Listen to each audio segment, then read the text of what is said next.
নমস্কাৰ আপোনালোক সকলোকে মোৰ ইউটিউব চেনেল পজিটিভ ৱেলৈ স্বাগতম জনাইছোঁ। আজি এই ভিডিঅ'টোৰ মাধ্যমেৰে আপোনালোকৰ মাজলৈ কেইটামান মহৎ লোকৰ বাণী লৈ আহিছোঁ।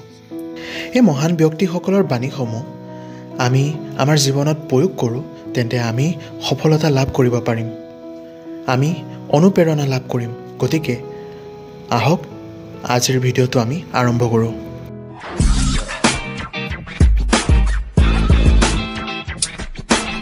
মানুহ হৈছে সপোনক দিঠকলৈ পৰিণত কৰা শিল্পী। জ্যোতিপ্ৰসাদ আগৰৱালা। কামেই হ'ল জীৱনৰ শ্ৰেষ্ঠতম উপাসনা। হোমেন বৰগোহাঁই। জীৱনৰ ৰূপ কেতিয়াবা সুন্দৰ, কেতিয়াবা ভয়ংকৰ, কিন্তু তাক সত্য ৰূপত দেখিবলৈ হ'লে আমাৰ দৃষ্টি হ'ব লাগিব প্ৰখৰ আৰু নিৰ্মল। হোমেন বৰগোহাঁই। অসমীয়া জাতিৰ প্ৰতিভা ভাগ্যৰ জাপৰ তলত লুকাই আছে। সুযোগ আৰু সুবিধা পালে এদিন সি ভমকাই উঠিব। চন্দ্ৰকুমাৰ আগৰৱালা। সুন্দৰৰ আৰাধনা জীৱনৰ খেল। চন্দ্ৰকুমাৰ আগৰৱালা। সুখ কাৰো চিৰকলীয়া নহয়। কমলাকান্ত ভট্টাচাৰ্য।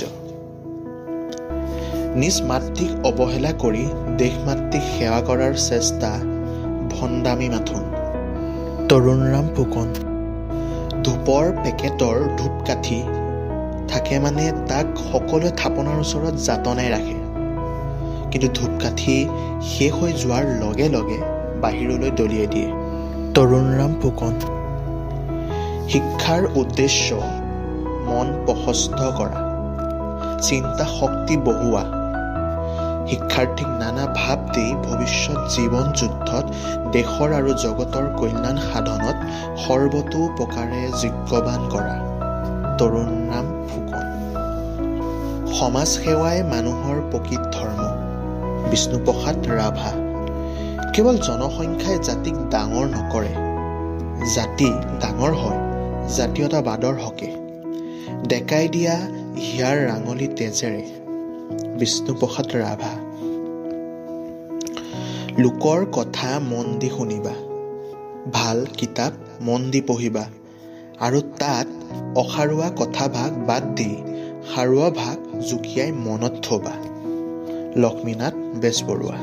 বিশ্ব মানৱৰ অসংখ্য তাঁৰৰ এডালো তাঁৰ যি সাহিত্যিকে কপাব পাৰিব, তেওঁৱে প্ৰকৃত সাহিত্যিক। লক্ষ্মীনাথ বেজবৰুৱা। ব্যাকৰণ অভিধান নাথাকিলে ভাষা আৰু সাহিত্য হেদাঙি মেলা গৰুৰ দৰে হ'ব, আৰু সেই সাহিত্যৰ সেই ভাষাৰ উপদ্ৰৱত তাঁতি চকোৱা এখনো নাথাকিব। লক্ষ্মীনাথ বেজবৰুৱা। জাতীয় সাহিত্য জাতীয় জীৱনৰ ধৰণী মাথোন। যি জাতীয় জীৱন মুক্ত আৰু স্বাধীন, সেই জাতিৰ সাহিত্যও মুক্ত আৰু স্বাধীন। লক্ষ্মীনাথ বেজবৰুৱা। জীৱনৰ অৰ্থ লুকাই থাকে আশাৰ মাজত। লক্ষ্মীনাথ বেজবৰুৱা। তোমাক নিজকে প্ৰথমে ভালকৈ চলাবলৈ শিকা, তেতিয়াহে আনক চলাব পাৰিবা। লক্ষ্মীনাথ বেজবৰুৱা। যিমান পাৰা সিমান আগবাঢ়ি গৈ থাকা, এয়ে ঈশ্বৰৰ বাণী। ডক্টৰ বাণীকান্ত কাকতি। যিসকলে নিজৰ লক্ষ্য স্থিৰ ৰাখি কৰ্তব্যৰ পথত নীৰৱে আগবাঢ়ে, তেওঁলোকে সমাজৰ আৰু জগতৰ ভৱিষ্যত আশাৰ থল। ডক্টৰ বাণীকান্ত কাকতি। ঈশ্বৰক প্ৰাৰ্থনা কৰিবলৈ শিকা, সত্যইহে মানুহক মহৎ আৰু সম্ভ্ৰান্ত কৰে। ডক্টৰ বাণীকান্ত কাকতি। চৰিত্ৰৱান মানুহ পবিত্ৰ জলৰ নিচিনা, সিহঁত নিজেও পবিত্ৰ আৰু আনকো পবিত্ৰ কৰে। সত্যনাথ বৰা। পহনৰ পৰা দূৰৈৰ মানিক হাততে পোৱা যায়। সত্যনাথ বৰা। সকলো মানুহৰে সৎগুণ যিদৰে থাকে, অসৎগুণো ঠিক তেনেদৰে থাকে। অসৎখিনিৰ পৰা সৎখিনি বাছি ল'ব পৰাটোহে মানুহৰ কৃতিত্ব। হেম বৰুৱা।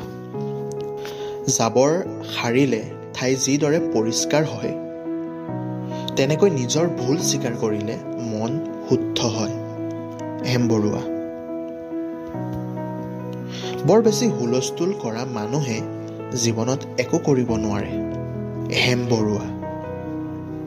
যি শিক্ষাই নিজক আনৰ হাতত বেচিবলৈ শিকায়, তেনে শিক্ষাৰে শিক্ষিত হোৱাতকৈ জধামূৰ্খ হোৱা বহু গুণে ভাল।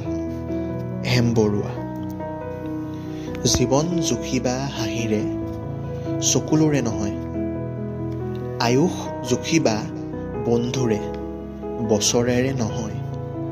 লক্ষ্যধৰ চৌধুৰী।